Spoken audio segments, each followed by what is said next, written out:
Today we're talking about our favorite ghost books. So we kind of covered movies in an earlier episode, and now, as you know, we are avid readers. Hence.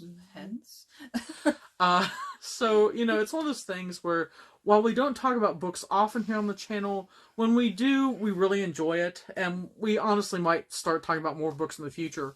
Yes. But we wanted to specifically get into not like a giant list of all the ghost books that's ever been written, because there are so many. It's practically impossible. We'd be here for hours.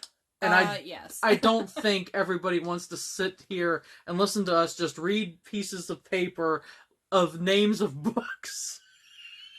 So we kind of picked our top 3 apiece. Mm-hmm. So take us away, Tabby. You can start. I start kind of back in the classics. And this book has inspired many, many, many renditions, versions, movies, and other works of fiction. It is The Legend of Sleepy Hollow. And it will always be one of my favorites. I do read it around this time of year. Anybody who knows me and has been following the channel, I usually read a certain amount of books every October, and The Legend of Sleepy Hollow is one of them. It is The Headless Horseman, it is Ichabod Crane, and it is best read with something hot to drink on a blustery night. My first book I'd like to talk about is Ghost Story by Peter Straub.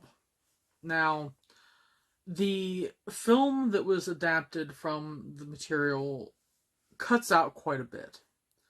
The book is very interesting in that not only is the ghost a figure that creeps people out, but she's actually able to materialize to the point that she can actually live with other people.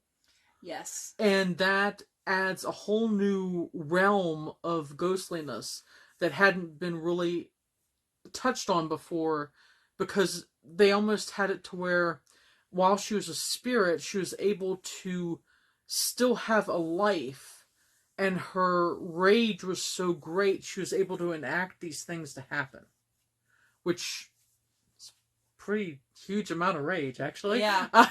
When you think about ghost lore, that is some significant spirit power. Yeah.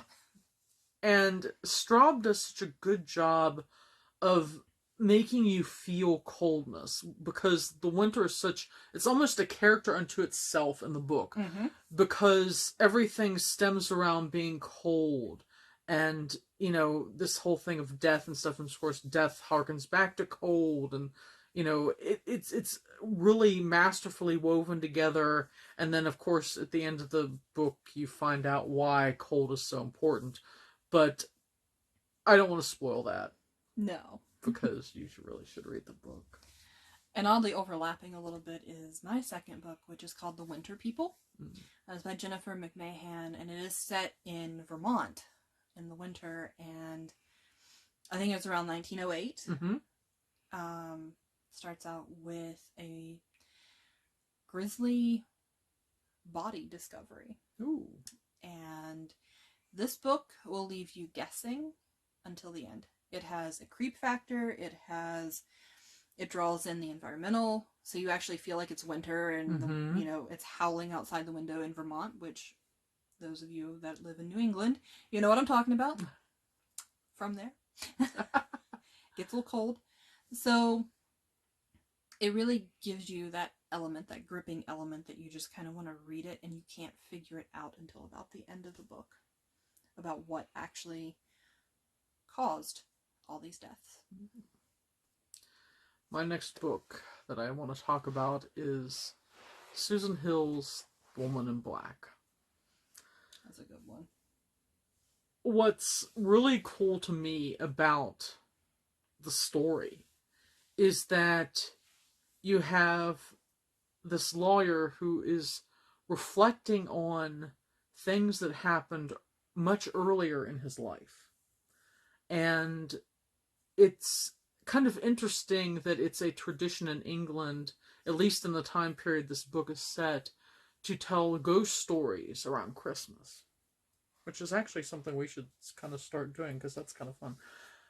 When you think about it, Christmas has its Yeah, ghosts. it does. It So has it's kind of cool.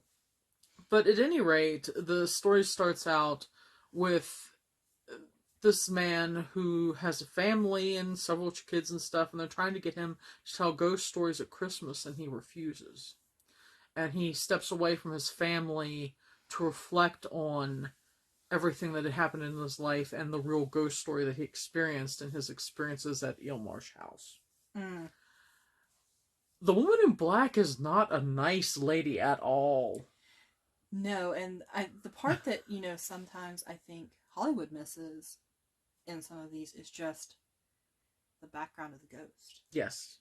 Some of them are not nice. And they changed it, actually, for the Daniel Radcliffe version of the film, because the background of the ghost in the book is much different than what it is in the film. And I think much stronger, because you really get the idea that she wasn't a great person.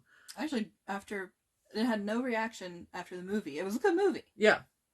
After I read the book, because I did read this one, I had a couple of dreams about that ghost. It was very disconcerting. Yes. So the book inspired those. So if you're looking for something creepy to read for Halloween, read The Woman in Black. Because if they gave Tabby nightmares, I don't get frightened all that often. No. It's got to be special. Exactly. So when I was thinking about what really stood out to me, for my third book, it really came down to what I read. And a lot of my ghost stories are from historical places, like the Outer Banks,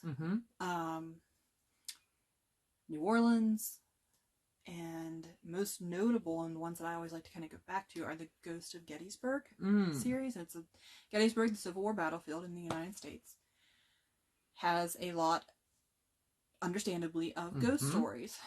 And I remember the first one I ever read was about a college student who had to rented a house in Gettysburg. She was going to Gettysburg College, which is a nice, really cool college, but it too is haunted. There are a lot of stories about that too. And there's actually 2 stories. But this one revolved around, she was having a house party, and her house had been renovated. Okay. So she, I think, had like one of the upper floors, and there was an old, what we considered the old section. And there was, the new section. So she was in the living room talking with friends, and she kept seeing this young man standing, like, kind of looking into the living room, like he kind of wanted to join, but he was rather sad. And she didn't think about anything at all with it. Well, he kept kind of being in the same position. And then she realized he was wearing a Union uniform, so the navy blue uniform, and he had blood down it. Oh my. And from what was written, her eyes met his, and he disappeared.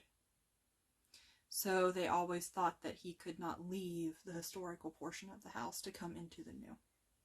Which is kind of sad, really. It is. And then another story involving a building in there, in Gettysburg, was a worker who got on an elevator. I hate elevators. I do too, actually. I hate elevators. I keep imagining that rope's gonna snap and crash and exactly. But the story in one of these books is she was riding the elevator trying to go home for the evening, and it kept going down to the ground floor. Oh my. Like the basement. And there was nothing there but storage. So she kept trying to get it to, go back up and where she could get out of the building. And eventually the doors opened to a Civil War hospital. So her ghosts looked at her standing there. She looked at them. And understandably, as is written, she started hitting that button to close that door real freaking fast. Oh, yeah. So she eventually got up to the ground level, not the basement, got out of the building, quit her job the next day, and left Gettysburg. So these are the types of stories I kind of like, because every time I go somewhere, I want to look for, like, the ghost stories. Sure. So, anywhere historical that you are, always pick up a copy. They're really good. Yeah. And they have that element of realness because people actually experience these. they are experiences. They are not fiction. Exactly. So the last book I'm going to talk about is probably one of my favorite all-time books, and that would be The Shining by Stephen King. I have a great love of the Overlook Hotel. Yes. I plan to stay at the Stanley sometime and hopefully rent the extremely haunted room. Stanley is beautiful. I've been there. I there's something about The Shining that always spoke to me. And it never scared me, which is probably kind of interesting and entertaining.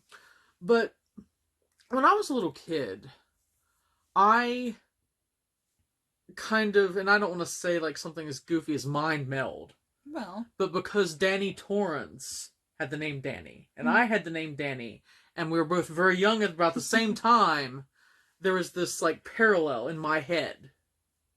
And because I had like a little bit of like funky like little things that would happen when I was a kid that aren't necessarily explained, like, you know, I'd come across, they used to have these coin machines where you would put in a quarter and you'd crank it and, you know, a toy would come out the bottom or whatever. right. Well, when I was little, I would go up to one of those machines and say, you know, there's a watch. Well, those machines, you know, it wasn't like they put a lot of watches in there. Those were the big toy. And so they would just, you know, only do watches for so many machines. It wasn't like it was a common thing to have them. Eventually, I think there's actually a court case about that because it was like misrepresentation. There's a watch in every machine. So, at any rate, the difference is that every time I'd go see one of the machines, I'd look at the little board and be like, I want that. Put in my quarter, out it would come. Didn't matter what it was. So, in my head, I'm like Dani Torrance. And so there's this thing, you know, and while my parents were certainly not, you know, crazed axe murderers or anything like that. No. And they're still alive and well. As you know, since Dad's been on the channel, eventually we'll probably get Mom on here. But for me, it was like, you know, the idea there's this crazy hotel that was full of all these different ghosts. And, you know, not all the ghosts were actually bad, just stuff happened. Life happened to them, and they were stuck. And, you know, once you get into the history of hotels, it's really common for hotels to be haunted because so many people die in them. Yeah. And that's one of the reasons why The Shining is one of my favorite ghost stories. Now, you can, I guess, kind of make an argument that, because some people try to argue that Jack Torrance was possessed, and I say no.